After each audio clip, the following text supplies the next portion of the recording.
Hello student, I Dilip Kumar from SS educational institute. तो बच्चों, आज हम ऑपरेटिंग सिस्टम की सीरीज़ में डिवाइस मैनेजमेंट के अंदर जो हमारा टॉपिक चल रहा है वो है इनपुट एंड आउटपुट डिवाइसेस के बारे में। ठीक है ना। तो जैसा कि यहाँ पे लिखा हुआ है, जो टॉपिक है मेरा वो है मेरा चैनल एंड कंट्रोल यूनिट। तो हम कंपोनेंट ऑफ इनपुट आउटपुट सब सिस्टम के अंदर ही बात करेंगे, क्योंकि टॉपिक ही हमारा इनपुट आउटपुट चल रहा है। तो देखिए, जैसे कि आपको पता है कि हम सिस्टम किसे कहते हैं। कंप्यूटर सिस्टम क्या होता है, ठीक है ना। कंप्यूटर सिस्टम ये होता है कि अगर आप कहीं पर उसे इनपुट देते हैं तो इनपुट के बाद हमारा वो यूज़फुल इन्फॉर्मेशन हमें आफ्टर प्रोसेसिंग आउटपुट पर देता है। ठीक है ना। तो अब बात करें कि हर एक चीज़ के लिए किसी भी आप जब भी किसी प्रोग्राम को आप इस सिस्टम पर रन कराएं या कोई प्रोसेस आपको रन के लिए जाएगा, सबसे पहले इनपुट कमांड दी जाएगी। इनपुट कमांड जो दी जाती है वो यूज़र के थ्रू जाती है। ठीक है ना। जब यूज़र इनपुट कमांड देता है तो हमारा ऑपरेटिंग सिस्टम उस यूज़र कमांड को लेता है और वो सीपीयू के पास भेजता है, और सीपीयू उस हमारी कमांड को एग्जीक्यूट करवाता है और हमें आउटपुट पे उसको दिखाता है, या जैसा भी हमारा फंक्शन हमें आउटपुट पे चाहिए, प्रिंट करवाना प्रिंट करवाता है, या जो भी अदर हमारी एक्टिविटीज़ जो भी हमें करवाना होता है आउटपुट पे वो करवाता है। कौन? सीपीयू करवाता है। तो जैसा कि मैंने बताया कि इनपुट आउटपुट जो है वो यूज़र के थ्रू दिया जाता है इन, और आउटपुट जो जाता है वो सिस्टम हमें आउटपुट देता है हमें। ठीक है ना। जाता कैसे? इन कमांड देंगे है, इन जैसे हमने इनपुट दिया, इनपुट जाने का तो ऑपरेटिंग सिस्टम उसको सीपीयू के पास पहुंचाएगा और सीपीयू से एग्जीक्यूट करके आउटपुट देता है हमें। ठीक है। तो कंपोनेंट बात करते हैं, हमने सब सिस्टम इसलिए बोला है बेटा इसको, क्योंकि ऑपरेटिंग सिस्टम को हमने अगर सिस्टम मानते हैं तो डेफिनेटली आउटपुट इनपुट भी एक सिस्टम ही है। ठीक है ना, जिसके थ्रू हमारी सारी कमांडिंग प्रोसेस चलती है, तो हमने उसको इनपुट आउटपुट सब सिस्टम कहलाया है। ठीक है। अब बात करते हैं इसमें, देखिए मैंने लिखा पहले इनपुट आउटपुट चैनल्स क्या होते हैं, इनपुट चैनल प्रोग्राम क्या होते हैं, डिस्क कंट्रोलर क्या होते हैं। तो डेफिनेटली इसमें ज़्यादा बड़ी चीज़ नहीं है, यही चीज़ बात कर रहे हैं सिंपल सी, कि हम किसी चीज़ को मान लीजिए कि जो इनपुट या आउटपुट है, क्या उसकी स्पीड, क्या आपकी स्पीड सीपीयू से तेज हो सकती है? दैट मीन्स आपकी जो कमांड दे रहे हैं कीबोर्ड या माउस से, क्या वो सीपीयू की जो एग्जीक्यूशन टाइम है या सीपीयू जो एग्जीक्यूशन कर रहा है वो टाइम आपके टाइम से कम होगा, ज़्यादा होगा? क्या? डेफिनेटली सीपीयू की स्पीड हमारी स्पीड से काफ़ी हाई होती है। ठीक है ना। तो दैट मीन्स ये कह सकते हैं ओवरऑल कि इनपुट आउटपुट की जो स्पीड है वो कंपैरिजन टू सीपीयू की स्पीड बहुत स्लो होती है। अब हम उसको मेंटेन कैसे करें, किस तरीके से हम ये कह सकते हैं कि हम इनपुट ज़्यादा से ज़्यादा दे सकें जिससे कि हमारा सीपीयू फ्री ना रहे, और सीपीयू पे अगर एग्जीक्यूशन या सीपीयू जो है हमारा वो वर्किंग में रहे। ठीक है ना, वो आइडल कंडीशन में ना आए। दैट मीन्स हमारे पास हमें क्या होगा, हमारे पास ज़्यादा से ज़्यादा इनपुट जाएंगे, तभी तो सीपीयू ने प्रोसेस कर पाएगा। तो डेफिनेटली अगर हम एक ही बात करें कि अगर हम सिस्टम से सीधा सीधा अपने सिस्टम बैठ के हम इनपुट दे रहे हैं तो उसने एग्जीक्यूशन का हमें तुरंत रिजल्ट दे दिया, लेकिन वो उसके बाद तो आइडल हो गया ना। तो क्या ऐसा करें कि जिससे कि हमारा सीपीयू आइडल भी ना हो?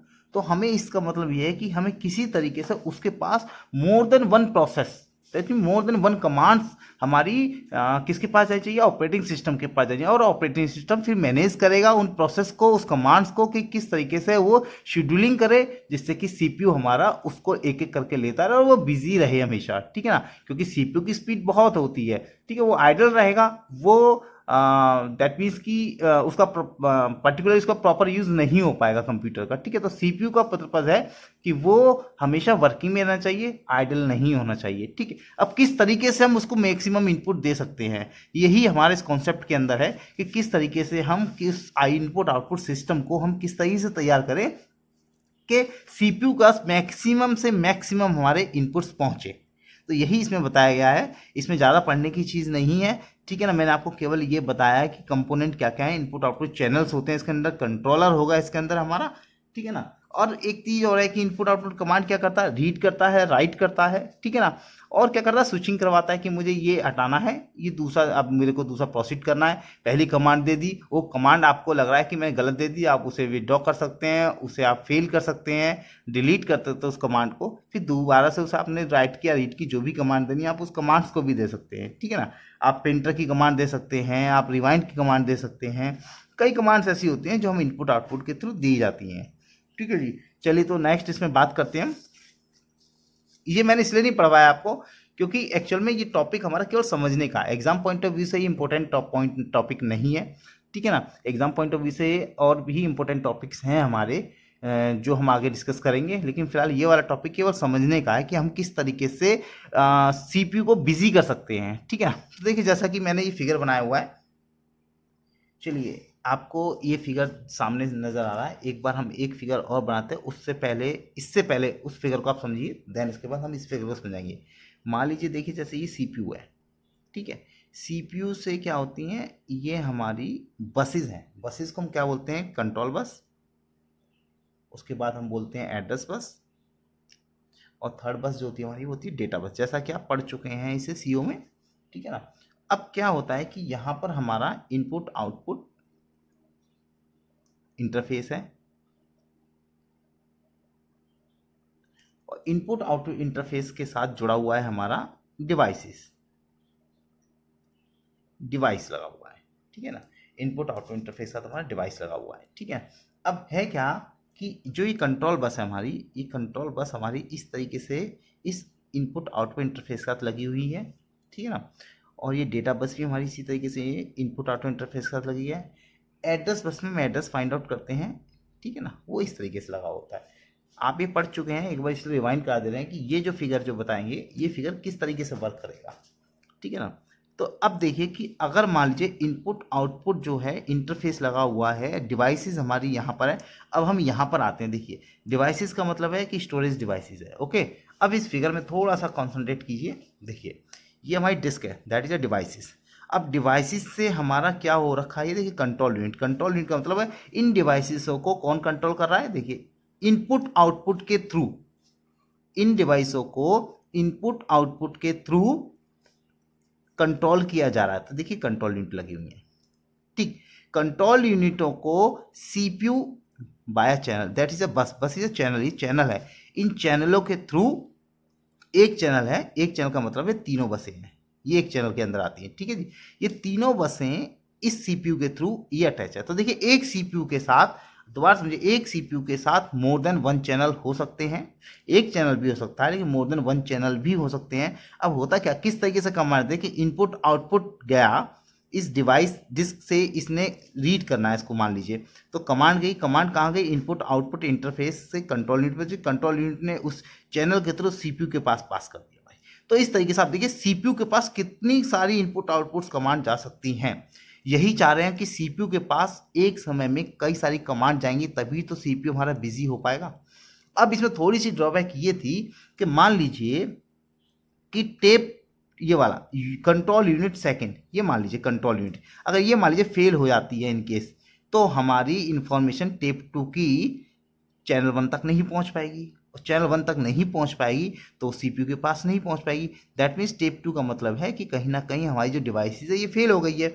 ये डिवाइसेस नहीं, कंट्रोल यूनिट फेल हो गया। तो इस डिवाइसेस पे जो इनपुट आउटपुट हम परफॉर्म करना चाह रहे हैं, क्या इनपुट आउटपुट मतलब इस डिवाइसेस से मुझे कुछ डेटा लेना है या इसमें सेव करना है, तो क्या मैं सेव कर पाऊंगा, जबकि कंट्रोल यूनिट तो फेल है। और जब तक कि सीपीयू के पास इंफॉर्मेशन नहीं पहुंचेगी, वो इस चीज को सेव कैसे करेगा, समझ रहे हैं आप मेरी बात। तो इसके लिए हमने एक सॉल्यूशन क्या निकाला, इसके लिए सॉल्यूशन ये निकाला है हमने, देखिए सॉल्यूशन ये निकाला है कि हम क्या कर रहे हैं, हम इसमें इस कंट्रोल और कंट्रोल यूनिट सेकंड और कंट्रोल यूनिट थर्ड, ये चैनल, ये दो चैनलों को हमने आपस में क्या कर दिया है, हमने इनको एडिशनली पाथ के थ्रू हमने इसको जोड़ दिया है, ठीक है। तो जो लिखा है input output substitution configuration with multiple path which increase both flexibility and reliability when two additional path, दो एडिशनल पाथ देखिए, एक ये दे दिया और एक ये दे दिया हमने, ठीक है।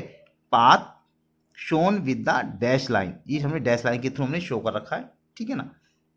If control unit to malfunction, वो ये control unit to malfunction मतलब कहीं ना कहीं ये मेल कंट्रोल यूनिट सेकंड खराब हो जाती है in case, then tape 2 can still be access via control 3 के थ्रू हम उसको एक्सेस कर सकते हैं। तो जैसा कि आपको बताया कि केवल कंट्रोल यूनिट ये जो इनपुट आउटपुट जो हमारा सब सिस्टम है, ये क्या करता है, ये चाहता है कि इस सीपीयू के पास ज़्यादा से ज़्यादा हमारे क्या जाए, इनपुट आउटपुट रिक्वेस्ट जाएगी, जिससे कि वो आइडल ना रह पाए। यही हमारी टर्मिनोलॉजी है इसके अंदर कि हम इस चीज़ को कैसे कंट्रोल। तो चैनल एंड कंट्रोल यूनिट का मतलब है कि हम क्या कर रहे हैं, हमारे पास चैनल्स हैं, एक चैनल के अंदर हमारे पास क्या होती है, बसेज होती हैं। बसेजों को हम उसमें कंट्रोल यूनिट के थ्रू हम इस डिवाइसेस को कंट्रोल करते हैं, इनपुट आउटपुट क्या करता है, वो कमांड क्या करता है, वो इनमें से तो लेगा बेटा कमांड वो, क्योंकि इनपुट आउटपुट कोई डायरेक्टली कोई ऐसा तो नहीं है कि कोई इनपुट कमांड जो दी हमारी वो विदाउट सीपीयू के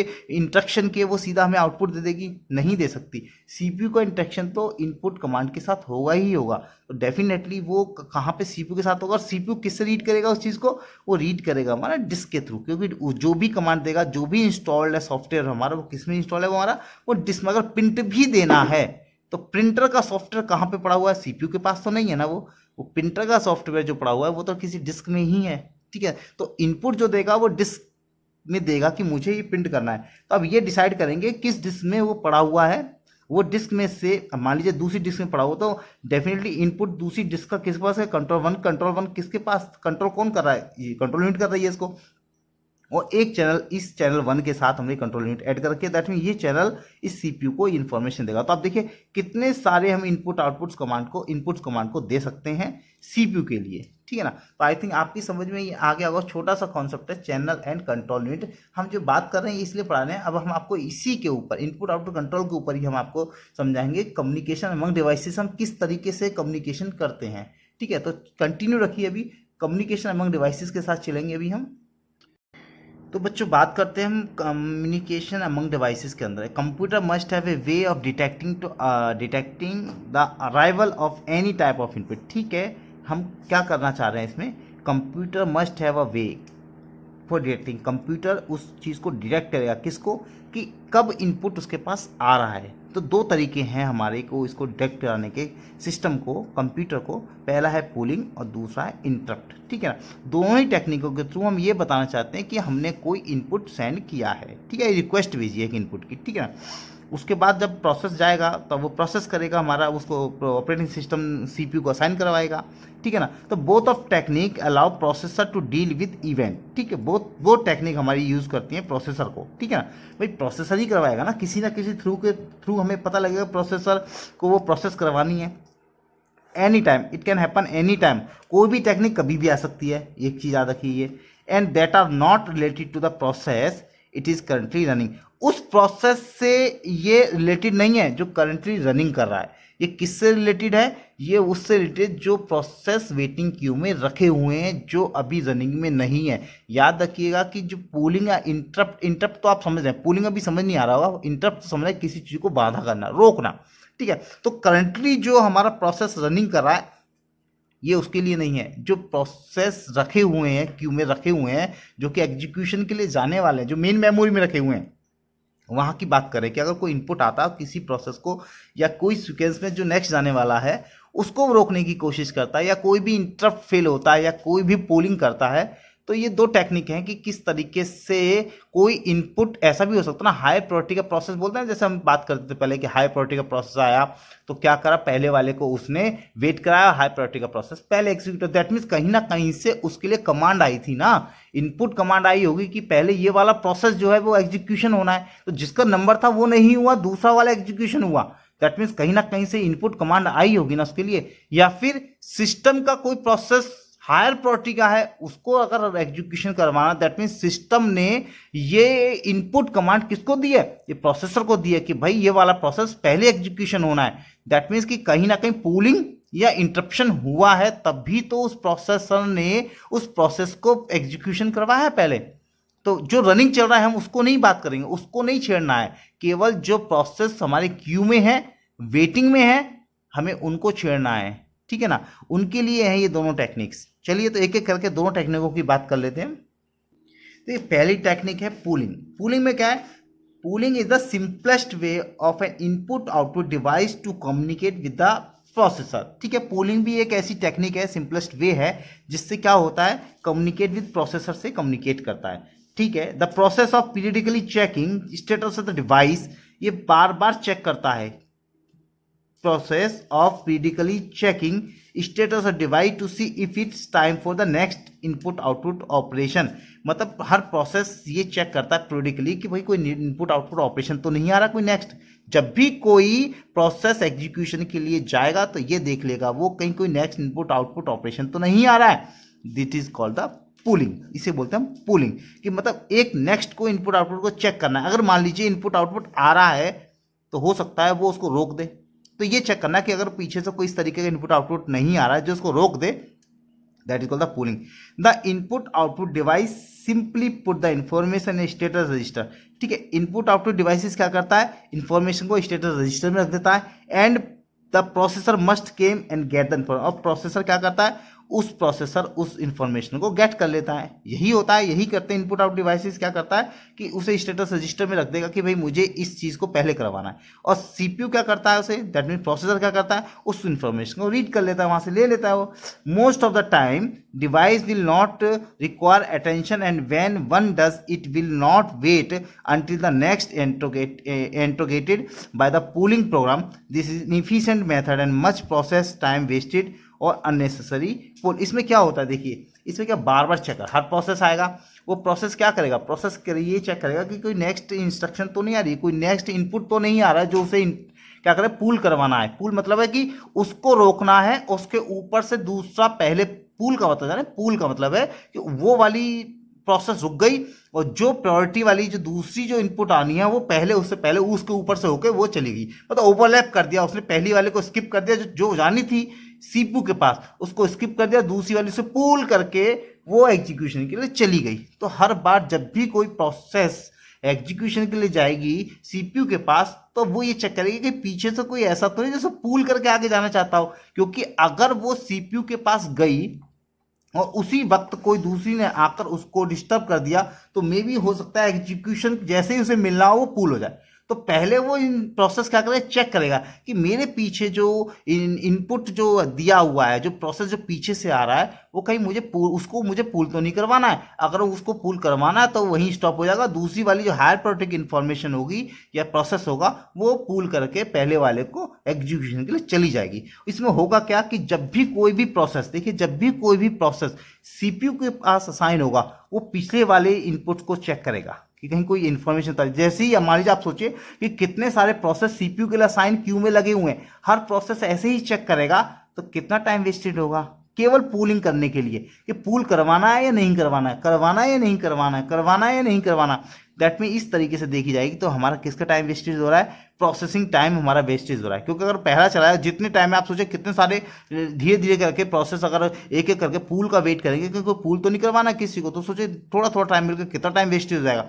इसीलिए कहते हैं कि दिस इज इनएफिशिएंट मेथड। ये मेथड जो है इनएफिशिएंट मेथड है, बट पूलिंग होती है सिस्टम में, याद रखिए पूलिंग होती है, ठीक है ना।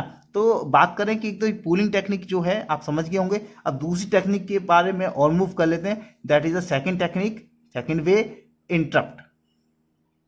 So continue with the interrupt. Interrupt में क्या है बेटा, ये interrupt is a hardware mechanism है, ये कर्नल बेस्ड होती है। इसमें क्या होता है कि इसमें हार्डवेयर ही इंटरप्ट करता है और इसमें कोई प्रोसेस जो है दूसरे प्रोसेस को चेक नहीं करता है कि उसको पूल करना है। इसमें क्या है, एक इंटरप्ट मैसेज आता है, सिग्नल्स आता है।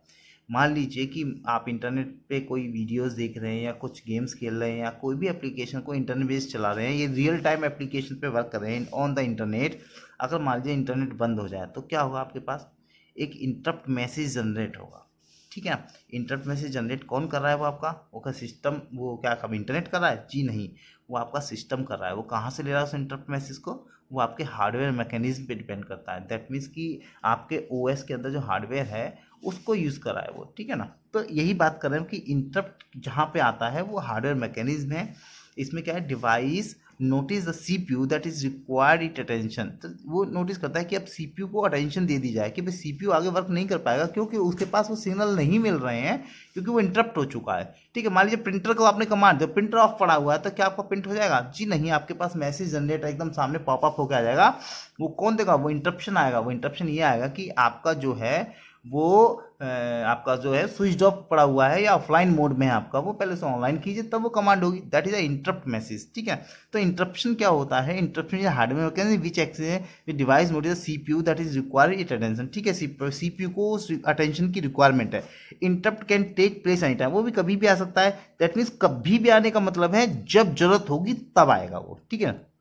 So when CPU get an interrupt signal through the indication interrupt request line, interrupt request line आ जाएगी, हाँ जी ये वाला है, आपका इंडिकेशन दिखा देगा कि इस तरीके का आपका इंटरप्ट आया है। CPU stop current process, CPU उस प्रोसेस को रोक देगा and response to the interrupt by passing the control, और उसको कंट्रोल पास कर देगा कंट्रोल करने के लिए टू इंटरप्ट हैंडलर। अब इसको कौन हैंडल करेगा? इंटरप्ट हैंडलर हैंडल करेगा इसको, ठीक है। इंटरप्ट हैंडलर जैसे आपने प्रिंटर की कमांड दी, ऑफलाइन पढ़ा है, तो क्या वो प्रोसेस की कमांड आपकी वेस्टेज होगी? जी नहीं, वो वेस्टेज नहीं होगी। वो इंटरप्ट हैंडलर ने उसको हैंडल कर ली। जैसे ही आप उसको ऑन करेंगे प्रिंटर को, आपका वो प्रोसेस जो कमांड है प्रिंट की, वो प्रिंट हो जाएगी बाद में। जैसे मान लीजिए नेट आपका कोई मूवी देख रहे हैं या कुछ चला रखा है आपने, क्या वो आपका इंटरप्ट हो जाएगा? डेफिनेटली कई जगह पे इंटरप्ट हो सकता है। मत यूट्यूब के आप वीडियोस देखिए, मान लीजिए वहाँ पे नेट चला गया, नेट अगर आता है तो क्या वीडियो आपको शुरू से देखनी है? जी नहीं, वहीं से चलती हुई मिलेगी आपको आगे। तो कई जगह इंटरप्ट हैंडलर है कि उसको सस्पेंड करना है या उसको वहीं से रिस्टार्ट करना है, ये इंटरप्ट हैंडलर का काम है, ठीक है ना। तो इस तरीके से बात करेंगे। तो जो इंटरप्ट है ये कभी आता है, जब आता है जब जरूरत होती है। इससे एक चीज़ बचती है हमारी, देखिए पूलिंग के अंदर क्या है, हर प्रोसेस जो है पीछे वाले प्रोसेस को देख रहा है कि कहीं भाई ऐसा नहीं मुझे से पुल करवाना हो। लेकिन इंटरप्ट हैंडलर में क्या है, इंटरप्ट हैंडलर में जब होगा जब कोई हार्डवेयर मैकेनिज्म के थ्रू हमारा कोई इंटरप्ट आता है, तभी वो हमारा प्रोसेस जो चल रहा है वो इंटरप्ट होगा, अदरवाइज वो नहीं होगा इंटरप्ट, ठीक है। तो on the behalf of polling and interrupt we can comparison between them. एक बार इनका कंपैरिजन को हम चेक कर लेते हैं। देखिए बात करते हैं पहले बेसिक फंक्शन क्या है इसका। तो देखिए इंटरप्ट के अंदर क्या है, device notify CPU it need CPU attention, ठीक है। सीपीयू डिवाइस नोटिफाई करता है कि सीपीयू को इस वक्त अटेंशन की जरूरत है या नहीं है। पूलिंग में क्या होता है, CPU constantly check device status whether is need CPU attention, वो कॉन्स्टेंटली उसे चेक करता रहता है, ठीक है। अगला मैकेनिज्म क्या है इसकी, मैकेनिज्म क्या है इसकी, an interrupt is a hardware mechanism. Interrupt जो हार्डवेयर मैकेनिज्म है। अब polling is a protocol, polling जो प्रोटोकॉल है वो ये चेक करना है, उसको बार बार चेक करना है। वो अपने प्रोटोकॉल में उसको ये सेट ऑफ रूल्स दे रखे हैं कि आपको जब भी कोई प्रोसेस करना है पीछे वाले को देखना है। बट ये हार्डवेयर मैकेनिज्म है, इसके अंदर क्या है, जब इंटरप्ट आएगा तभी इंटरप्ट होगा, नहीं तो होगा ही नहीं इंटरप्ट। सर्विसिंग की बात करें तीसरी बात, तो interrupt handle service, interrupt handle service होती है वो इसे यूज करती है। अब उसमें क्या है, उसको क्या है, पूलिंग को कौन यूज कर रहा है, पूलिंग को सीपीयू देख रहा है। सीपीयू का जिसको पहले मिल रही है कमांड, सीपीयू उसी को लेगा ना भाई, ठीक है ना। इंडिकेशन देखिए, interrupt request line indicate that device need servicing. Interrupt request line क्या कर रहा है, इंडिकेट कर रहा है वो कि ये डिवाइस को सर्विसिंग चाहिए। प्रिंटर ऑफ पड़ा हुआ है तो उसने तुरंत रिक्वेस्ट लाइन दिखा दी कि भाई प्रिंटर ऑफ पड़ा है, दैट मीन्स कि हमें नीड सर्विसिंग की हमें जरूरत है। लेकिन इसमें क्या है, पूलिंग के अंदर command ready bits indicate the device need servicing. Command ready bit, command ready मतलब वो देख रहा है कि हमें कमांड रेडी बिट कौन सी मिली हुई है। कमांड हमें दूसरी की मिली हुई है तो वो दूसरे को लेगा ना, समझ गए आप। कमांड रेडी बिट इंडिकेट, वो कमांड रेडी बिट इंडिकेट करेगा डिवाइस नीड सर्विसिंग की, उस डिवाइस को जरूरत है सर्विसिंग की कि नहीं जरूरत है, ठीक है। सीपीयू की बात है, CPU is distributed when only when a device needs servicing which is CPU cycle. अगर उसको सर्विस की जरूरत है तो क्या वो साइकिल को सेव कर लेगा, डेफिनेटली साइकिल सेव हो रही है इसकी। CPU has wait and check whether a device need servicing, waste lot of CPU cycle, मतलब वो चेक ही करता रहेगा। सर्विसिंग उसकी वेस्ट होती जाएगी, वो बार बार चेक करेगा। उसमें पता लगे कि जी हाँ जी यहाँ सर्विस बंद है तो उसने वहीं के वहीं स्टॉप कर दिया, साइकिल रुक गई। लेकिन इसमें क्या है, जब तक कि वो साइकिल सर्विसिंग वेस्ट होता रहेगा, हमारा साइकिल उस साइकिल को चलाने के लिए हमारा सीपीयू वेस्ट होता रहेगा, क्योंकि नेक्स्ट जब तक कोई बिट नहीं आएगी वो चेक करता रहेगा। अब इसके पास का ये तो वहीं की वहीं सीपीयू साइकिल सेव हो जाएगी, लेकिन ये पीछे वाला कोई इनपुट नहीं आता है तो ये क्या है, उसमें वहीं पर चलती रहेगी इसकी साइकिल। अकरेंस में देखिए, an input can occur at a time, interrupt can occur at a time. At a time आता है at any time, at any time तो कभी भी आ सकता है। लेकिन इसमें क्या, इसमें रेगुलर इंटरवल के बाद हम उसको चेक करना ही पड़ेगा, हर रेगुलर इंटरवल के बाद चेक करना ही पड़ेगा। इसमें आएगा जब चेक करेंगे, इसमें आता, इसमें हर बार चेक करेंगे। इनफिशिएंट, ये भी इनफिशिएंट, दोनों ही इनफिशिएंट एल्गोरिथम्स हैं हमारी, ठीक है। Bell ring then open the door, example इसका जैसे कि हम मान लीजिए डोर का बेल करेगा कोई, तभी तो हम खोल जाएंगे दरवाजे को। इसमें क्या, हम बार बार खोल खोल के देखेंगे कि हाँ भाई कोई आ रहा है नहीं जा रहा है, कोई आ रहा है कि नहीं आ रहा है, कोई जा रहा है। जैसे कि आप होटल में आते हैं तो दरवान जो बार बार अंदर से, आप बाहर से अंदर जाएंगे तो खोलेगा, अंदर से बाहर जाएंगे तो खोलेगा, दैट मीन उसे तो बार बार खोलना बंद करना, खोलना बंद करना है। लेकिन इसमें क्या, जब तक बेल नहीं बजाएंगे, जब तक इंटरप्ट नहीं होगा, जब तक वो अंदर नहीं जाएगा। और इसमें क्या, कॉन्टेंटली हमें उसे ये देखना है कि बार बार खोल के कोई आ रहा है कि कोई जा रहा है, ठीक है ना। यही हमारे इंटरप्ट और पूलिंग का कॉन्सेप्ट था। आई थिंक आप लोगों के समझ में आ गया होगा। इसके बात करेंगे हम डायरेक्ट मेमोरी एक्सेस की, जिसे हम डीएमए भी बोलते हैं, ठीक है ना। Thank you.